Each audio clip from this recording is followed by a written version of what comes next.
Danny Segura for MMAJunkie.com. I'm here with Elisha Ellison, who is going to be making his debut at UFC 329 against Gable Steveson, a big fight over at International Fight Week. First of all, brother, how are you? And welcome to MMA Junkie here. It's the first time I believe we have you on. So, yeah, how's everything and how are you feeling ahead of this big opportunity? Oh, I'm feeling good, man.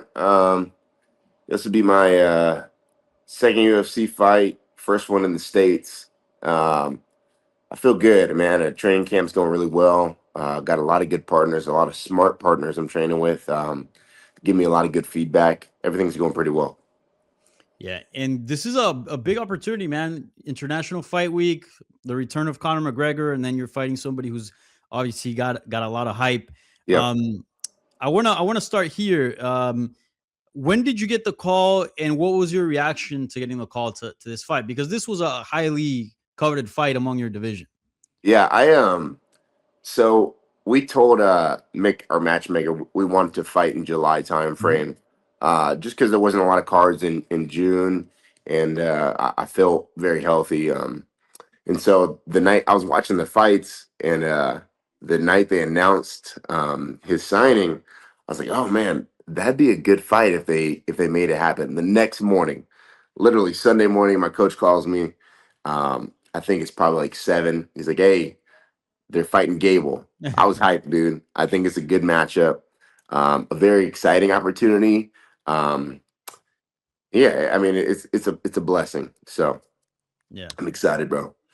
That's awesome. What has you most excited? The idea of fighting Gable, who is obviously an Olympian and somebody with a lot of hype. He's been training with John Jones, or the fact that you're fighting on International Fight Week, which is obviously a very special date for the UFC, or that you're fighting on the same card as Conor McGregor. I don't know if you're either a McGregor fan or a McGregor hater, maybe neither.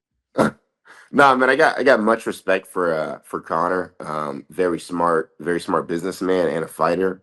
I think the most thing I was excited about was the matchup itself, Mhm. and all the hype that Gable has. Respect to him, he earned it, with his background and accolades.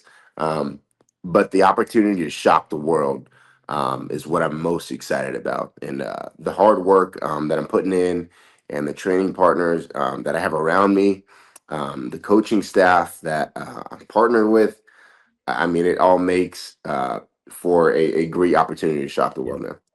And you mentioned the coaching staff, and I think this is going to be a very key thing, and it has to be mentioned as part of the storyline. You've hit up Javier Torres, who, for those that don't know, trains Waldo Cortez Acosta, who's obviously been having a lot of success recently Yeah, in the UFC, as well as Tyrell Fortune, who Bellator veteran, who fairly recently, debuted in the UFC and won. yeah. Honestly, I cannot think of a better team right now, and this is not me glazing Javier, but I cannot think of a better team right now to get you prepared for this, because Wilder probably has some of the best boxing right now in the UFC. Yeah, And I mean, Tyrell Fortune has a very, I mean, he didn't win the Olympics, but still yeah. like very high level wrestling and just wrestling, has a very good experience and level there, right? So how'd you link up with those guys, and did you have sort of that same line of thinking, like, hey, this kind of seems like a good spot to be for this fight? Yeah, so I met Javier and Waldo. I think before I even started fighting, like 3 years ago. Okay. Um, my teammate Chase. So I'm from Washington State. So my teammate Chase Hooper, he was down helping UFC Fight Pass, and in the back we're doing some fights for Tough Enough, and I'd met Javier and Waldo, and we rubbed elbows, and then Chase fought on a couple cards with them, and so I just made sure we kind of stayed in contact. And so back down in February of this year, I asked Javier if I could come out and train with those guys, and man, I don't think I've ever learned that much in a week span. Mind you, I'm new to fighting, but yeah, I don't think I've learned that much, and was able to have so many takeaways from any other time in my career so far. And so I had, like I said, I rubbed elbows with Javier and Waldo and Tyrell and these guys, and they're willing to help me out. And I mean, I'd be a fool if I didn't take them up on that opportunity. And I mean, those guys at their gym just treat me very well. I've been at some gyms where, some people are dicks, and everybody at that gym is super willing to help, bro. It's all hands on board. Yeah. And Javier, his teaching style is very easy to pick up, and he's just a good coach. I'm not knocking my coach at all. I have an amazing coach back home, Jeff Hoagland. Shout out to him. He's one of the best coaches in the Pacific Northwest. Um, but he kind of pushed me to come down and train with some really good heavyweights, just because I don't have any heavyweights at my home Yeah. gym. Um, and so, yeah, I took the opportunity, and we're down here, and I'm betting on myself. Yeah. So is this your home for the foreseeable future, or how are you approaching this? Yeah, this is my home. Yeah, we'll see how this. I mean, yeah, this is my home for this fight so far. Yeah. Like I said, these guys treat me like family. Yeah. I haven't had one time when I'm like, these guys are terrible. So they treat me very well. It's like I'm back home in my home gym in Washington. Yeah. Big difference between Arizona and Washington, right? Oh, for bro, it is so damn hot out here. Washington is probably like 70. It's like 98 right now. It's Yeah. freaking terrible. Yeah. I'm assuming, yeah, you prefer Washington, the weather, the Oh, scenery, right? It looks 100%, yeah. bro. 100%. Yeah. Well, you got to sacrifice some things, right, to Yeah. make it to the top. So Yeah, maybe that's maybe true. this is one of them. And I got to ask you, Waldo's nickname is Salsa Boy, right? And Yeah. people think usually that's because he's Hispanic, and obviously in Dominican Republic, there's a lot of salsa dancing and this and that. But it's actually because he made apparently like he's like an expert. I don't know what would be the name, but he makes like some sauce that's like extremely It's, spicy and he just fucks it's everyone up over there. Have you tried it? Is that no. a thing? No, I thought it was because his foot movement so well. no, I no. didn't know he actually cooks, bro. Yeah, yeah. Apparently he did some salsa and somebody in the gym. It was so hot that he had to like jump in the pool, and then from Oh there they shit, named yeah, him nah, Salsa brother. Boys. I don't like Yeah. nothing hot, man. Okay. Nothing All hot right. unless it's chicken. Yeah. All right. Yeah. Yeah. And let's focus back on the fight, Gable Steveson. I'm sure like you've already seen some of his fights, even Yeah. maybe even before this booking, obviously, just because he's made so many headlines, and you see the clips everywhere on Yeah. social. What have you made so far of his fighting style and his fighting Um, skills? I, you know, he's a very explosive fighter, and he's a wrestler. So Yeah. I think if he gets hit hard, he's gonna result back to what his natural nature is, and that's wrestling, and he's good at it. Um, and so I mean the I guess the goal would be to just really try and control the ring as much as possible, and get him to shoot on our terms, which means like setting up the right shots and anticipating that he's going to shoot because he is a wrestler. He's really good at wrestling. I mean, he's an Yeah. Olympic level Yeah. athlete. So, um, yeah, but it's a fight, and so it's not a wrestling match. So I can hit him, and vice versa, which opens up a lot of space for a lot of things. Yeah. No doubt he's a great wrestler. I mean, he's got an Olympic gold medal to prove that. But some people might argue that it might be a little bit too soon for him. He is 3-0, but he just started fighting literally towards the end of 2025, and he's just been busy. From what you've seen on tape and in his videos and whatnot, do you feel like he's UFC ready? Do you feel like it was a good time for him to make that jump? Um,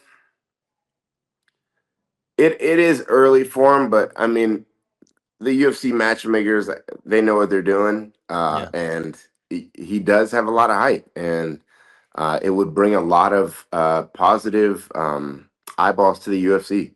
Uh, I mean, people can make the same argument about me. I mean, mhm, if I was ready, and I think I am, and he probably thinks he is. 3-0, I think I think that's probably the earliest. The shortest time I think someone's been able to make it to the UFC.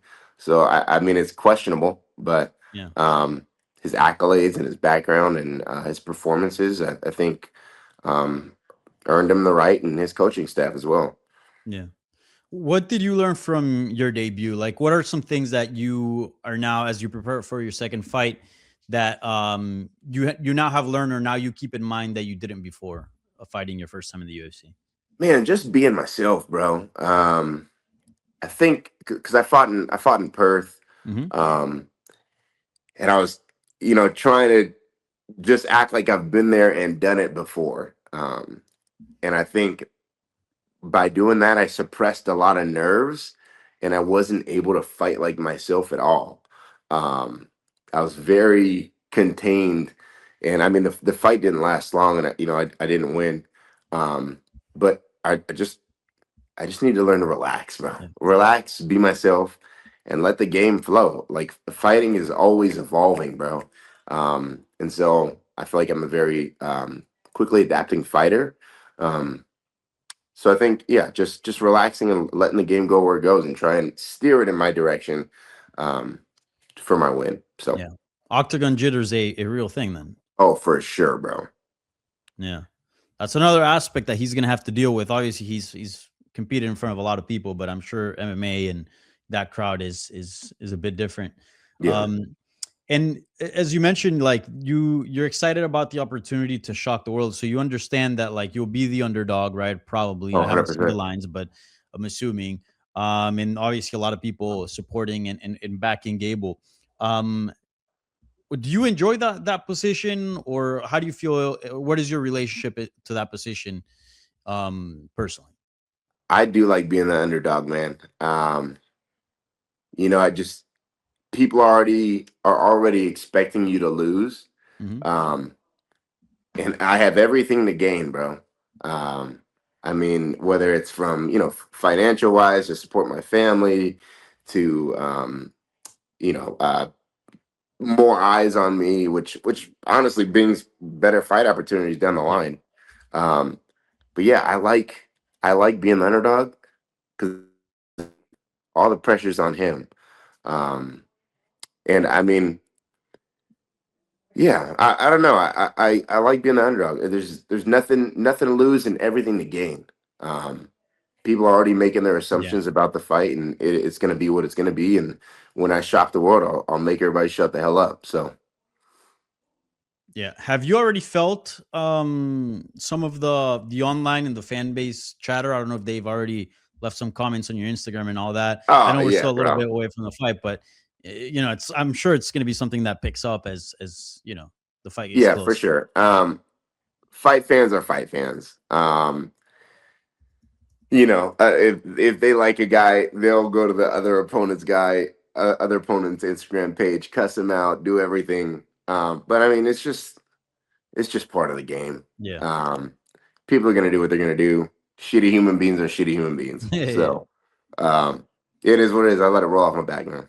yeah, yeah, yeah. It seems you almost enjoy the show. I'm not saying the Yeah, insults, obviously, but like yeah, and I you take it mean, all to in. be It's honest, part of the like it, experience. it, it brings a lot more attention Yeah, to me, whether it's via Instagram or not. Um, Bo Nichols said in one of his fights, he was like, "Love me or hate me, you're still gonna watch," you know. yeah, So, and I think there's a lot to that, especially in the business aspect of this company. yeah, Love me or hate me, you're either gonna follow my journey or So, I think it's still a blessing in disguise. yeah. And this is a main card spot, right? If I'm not mistaken, like you guys open up the main card. Yeah, which is a jump up, which is Yeah, really cool actually. But it also adds a lot more pressure on him. of course. Yeah, I mean you're gonna have a packed T-Mobile Arena with 20,000 people Yeah. there. I'm assuming everybody's gonna be already present by the main card, so you know you're definitely gonna hear it for sure. Oh, for sure, man. And just you know, the UFC jitters is a real thing, bro. Walking your first walkout and just looking up and seeing everybody yelling at you, whether cheering for you or booing for you, it all blends to the same cheering. Yeah, And just the energy of the crowd, like you can literally feel it as you're about to walk out from the tunnel.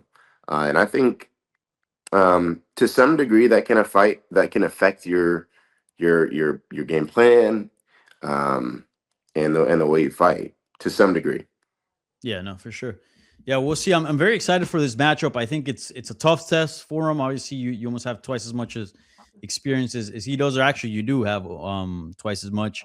And it's his first fight in the UFC, and they're already putting him on a main card. I mean, Yeah. that's a tough spot. We've seen a lot of guys that have that experience still come up short in Yep. those situations. So very excited for this bout and this opportunity that that landed for you, and the fact that you're working with Hayat, I think it's also adds like a very interesting wrinkle, like he said. I think you have a great team to get you prepared for this occasion. So, Elisha, I appreciate the time, man. Best of luck at UFC 329. Like I said, looking forward to that fight, and thanks again for your time, brother. Thanks, brother. Appreciate it, man.